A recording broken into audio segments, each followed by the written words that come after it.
You know what finally made me stop reaching for the throttle every spring? Watching an Amish farmer in Lancaster County stand at the edge of his neighbor's garden and just nod. No comment, no advice, just a quiet nod and a slight smile. His neighbor had been out there since early morning. A big Craftsman rototiller chewing through the bed, row after row, fluffing that soil up until it looked like something out of a gardening magazine. Perfectly turned, perfectly even. The kind of garden you'd stop and photograph on a Sunday drive. Then I looked over at the Amish farmer's plot. It hadn't been turned in years. The surface was covered in a thick blanket of decomposing straw and last season's leaves. Honestly, it looked a little rough, a little forgotten, like he hadn't gotten around to cleaning it up yet. But his tomatoes were taller. His soil was darker, almost black. And earthworms.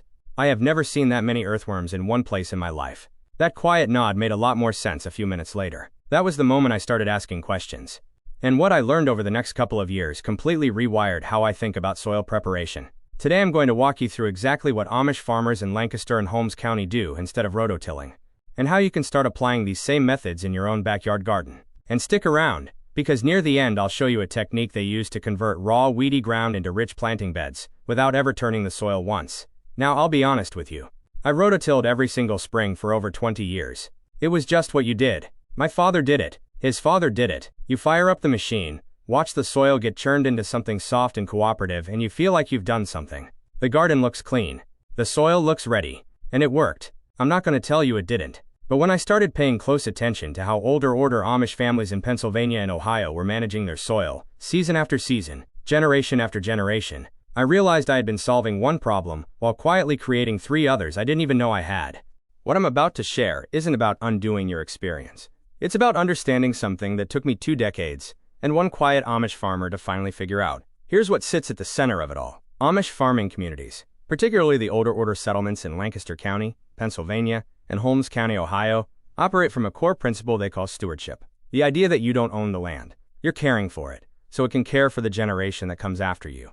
That might sound philosophical, but it leads to a deeply practical conclusion. If the soil is alive, and it is, then tearing it apart every spring isn't preparation. It's destruction.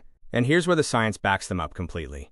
Your soil isn't just dirt. It's a living system. Fungi, bacteria, earthworms, and a vast web of mycorrhizal threads connecting plant roots beneath the surface. When you rototill, you shred those networks. You collapse the air channels that earthworms spent all year carving out.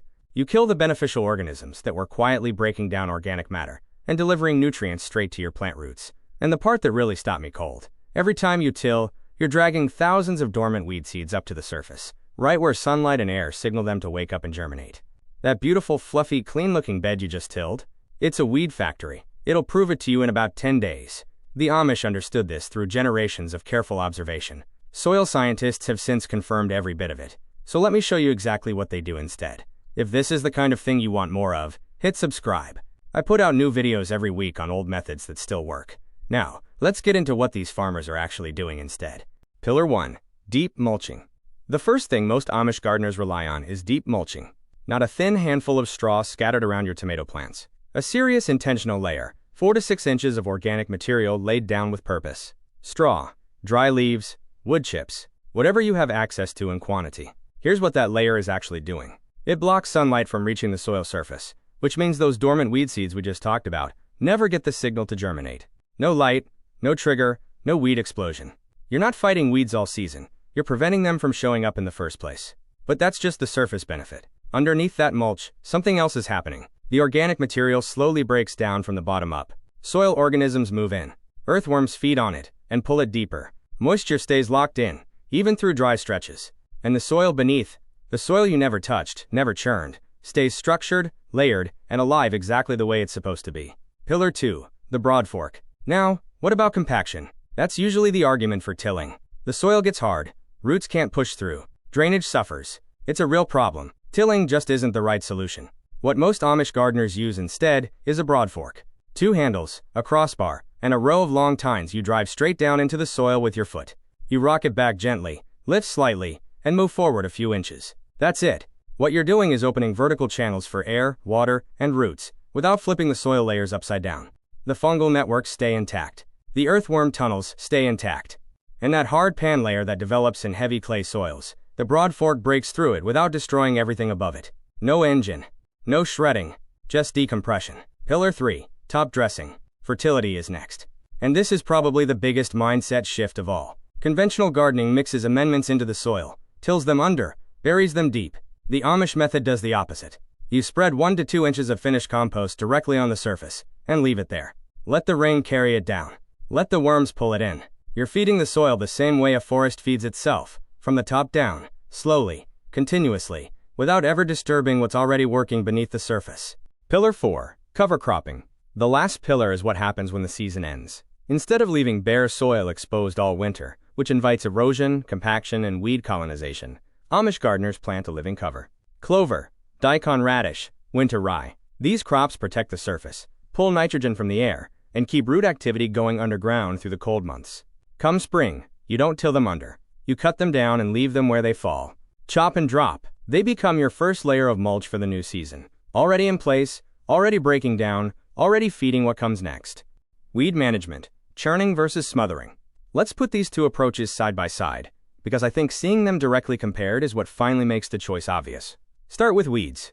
Every gardener's most exhausting recurring problem. The conventional approach is to till. You churn the bed, it looks clean, you plant. Then 2 weeks later, the weeds come up thicker than you've ever seen them. So you cultivate again. Hoe between the rows. Maybe till a shallow pass. And the cycle repeats itself all season long, because every time you disturb that soil, you're pulling a fresh batch of dormant seeds up to the surface and giving them exactly what they need to germinate. You're not solving the weed problem. You're resetting it. Every single time. The Amish approach smothers it. 4 to 6 inches of mulch on the surface means no light reaches the soil. Seeds that have been sitting dormant for years, and there are thousands of them in every square foot of garden bed, never get triggered. The ones that do manage to sprout hit a physical barrier before they can establish. And the few that push through are easy to pull because the mulch keeps the soil beneath loose and moist. One approach fights weeds reactively all season. The other prevents most of them before they start. Compaction. Mechanical fluffing versus biological structure. Here's the one that took me the longest to understand. When you rototill, the soil feels incredible afterward. Light, airy, easy to work with. It genuinely feels like you've done something good. But what you've actually created is temporary. Within a few weeks, sometimes less, depending on rainfall, that tilled soil settles, collapses, and often ends up more compacted than it was before. The reason is simple. You destroyed the biological architecture that was holding it open. The earthworm tunnels, the fungal threads, the aggregates that form when organic matter binds with soil particles, all of it shredded and collapsed. So the soil has nothing left to hold its structure. It pancakes. The Amish method builds structure that lasts because it's biological, not mechanical. Earthworms tunnel continuously through undisturbed soil, creating channels that stay open season after season. Fungal networks bind soil particles into aggregates that resist compaction. Organic matter breaking down from the surface feeds the organisms that maintain that structure from below. The broad fork handles any compaction that does develop, not by flipping the soil, but by gently fracturing it along natural lines. The structure stays, the biology stays, and next season, the soil is better than it was this season, not worse. Fertility. Diluting down versus feeding from the top. Last comparison, and this one is counterintuitive. When you till compost or fertilizer into the soil, it feels thorough. You're getting those nutrients deep into the root zone. But what you're actually doing is diluting your amendments across a much larger volume of soil, and in the process, disrupting the organisms that would have been delivering those nutrients to your plants naturally. Top dressing works with biology instead of around it. You lay compost on the surface, rain moves it down, worms carry it deeper, and the microbial network distributes it into the root zone over time. The delivery system is already built into the soil. You're just supplying the material. It's slower to set up. It requires patience in the first season or two. But the fertility compounds over time, instead of depleting, and you never have to till it in. Converting ground, without ever turning it. Now I want to show you something that took me completely by surprise the first time I saw it done. Most people assume that starting a new garden bed means renting a tiller, breaking ground, hauling sod, and spending a weekend doing brutal physical work before you can even think about planting. The Amish approach to converting raw ground, lawn, weedy patches, overgrown areas requires none of that. No tilling, no sod removal, no breaking your back in the process. It's called sheet mulching. Some people call it the Lasagna Method. And once you understand the logic behind it, you'll wonder why anyone does it the other way. The principle is simple. Instead of fighting what's already growing on the surface, you smother it. You layer materials on top of the existing vegetation and let decomposition do the work underneath, slowly, completely, and without disturbing the soil biology you're trying to preserve and build from the very beginning. Step by step, how to do it. Step 1. Mow it short. Whatever is growing on the ground you want to convert. Grass, weeds, whatever. Mow it or cut it down as low as you can. You're not removing it.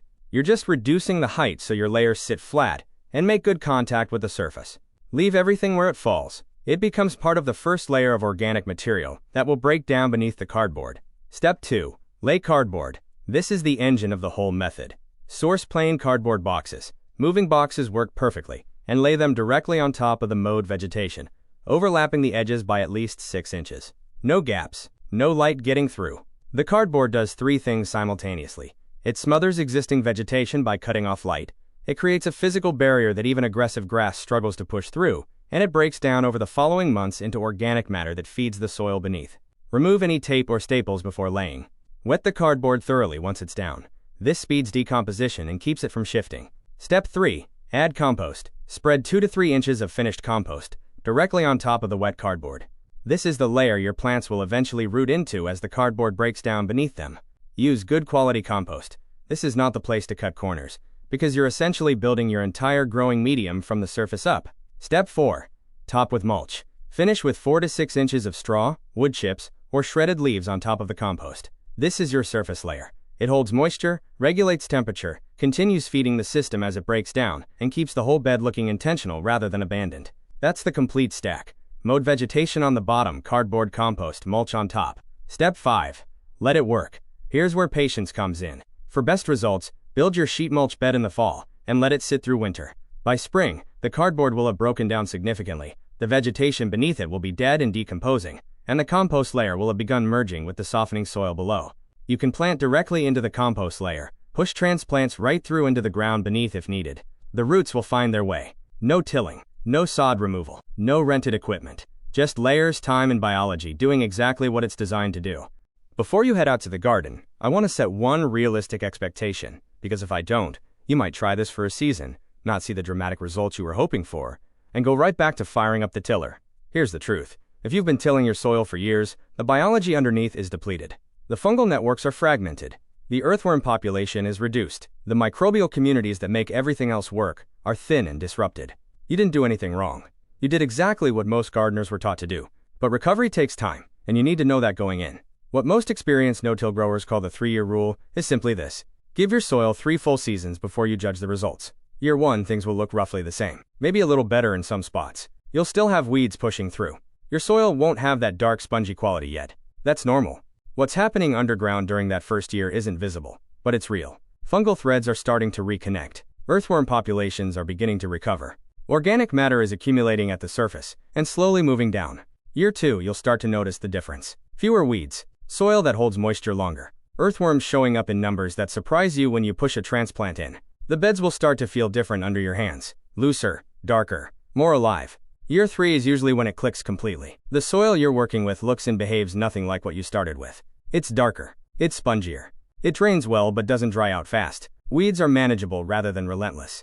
And you're putting less work into the garden than you ever have, because the system is doing most of it for you. That's what the Amish farmer in Lancaster County had. Not luck. Not better seeds. Not more expensive inputs. Just soil that had been cared for long enough to do its job properly. That's what stewardship looks like, after 3 years of patience. One last thing. If you made it this far, you're clearly the kind of person who thinks seriously about how they grow food, and that's exactly who this channel is for. If these methods are new to you, start small. Pick one bed. Sheet mulch it this fall. Get a broadfork before next spring. Top dress instead of fertilizing. Plant a cover crop when the season ends. You don't have to overhaul everything at once. Just start somewhere, and pay attention to what happens. And I'd genuinely like to know how it goes. Drop a comment below and tell me where you're starting. Whether you've been tilling for 2 years or 20. Whether you're converting lawn or working with established beds, whether you're skeptical or already convinced. I read every comment, and I answer as many as I can. If this video gave you something useful, share it with someone who's still behind a tiller every spring. Not to argue the point, just to give them the same moment I had standing next to that Lancaster County plot.